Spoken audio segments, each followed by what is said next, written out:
Assalamualaikum and good day everyone. My name is Nona Syuha binti Syahruddin.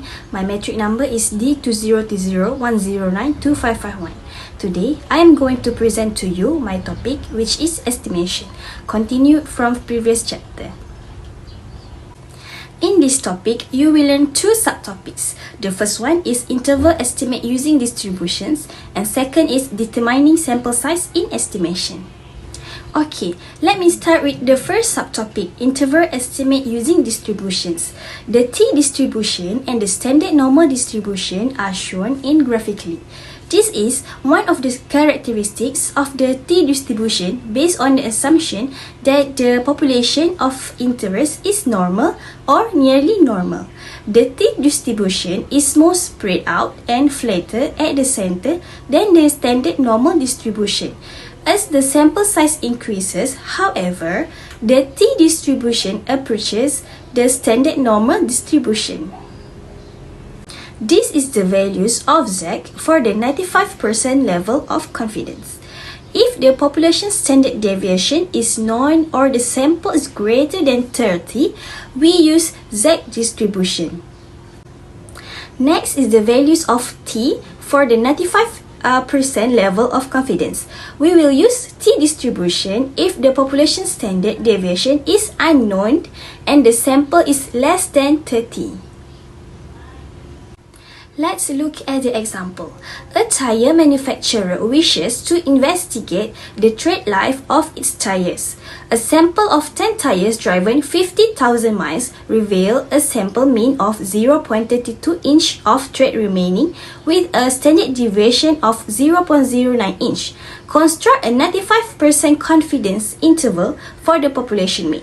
Would it be reasonable for the manufacturer to conclude that after 50,000 miles, the population mean amount of tread remaining is 0.30 inches?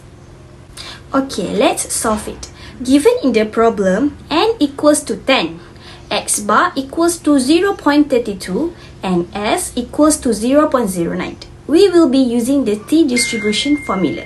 In this case, we want the 95% level of confidence. So, we move the column headed 95%. The column on the left margin is identified as TF, which means degrees of freedom. The number of degrees of freedom is the number of observations in the sample minus the number of samples written, and minus 1. In this case, it is 10 minus 1 equals to 9. Then, we select the row with 9 degrees of freedom. The value of t is 2.262. After that, we substitute the values in the formula like this. The endpoints of the confidence interval are 0.256 and 0.381. We can conclude that the manufacturer can be reasonably sure, 95% confidence, that the mean remaining tread depth is between 0.256 and 0.384 inches. And this is how we sketch the t distribution. Next subtopic is determining sample size in estimation. When working with confidence intervals, one important variable is sample size. However, in practice, sample size is not a variable. It is a decision we make that our estimate of a population parameter is a good one. Our decision is based on three variables. The first one is the level of confidence desired. Second is the margin of error the researcher will tolerate. And third is the variation in the population being studied. Level of confidence means that we logically choose the relatively high levels of confidence, such as 95% and 99%. Margin error is designated as E and is amount that is added and subtracted to the sample mean to determine the endpoints of the confidence level.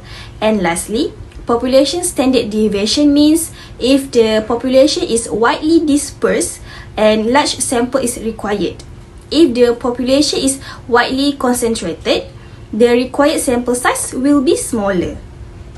This is the sample size for estimating the population mean, where n is the size of the sample, z is the standard normal value corresponding to the desired level of confidence, sigma is the population standard deviation, and E is the maximum allowable error.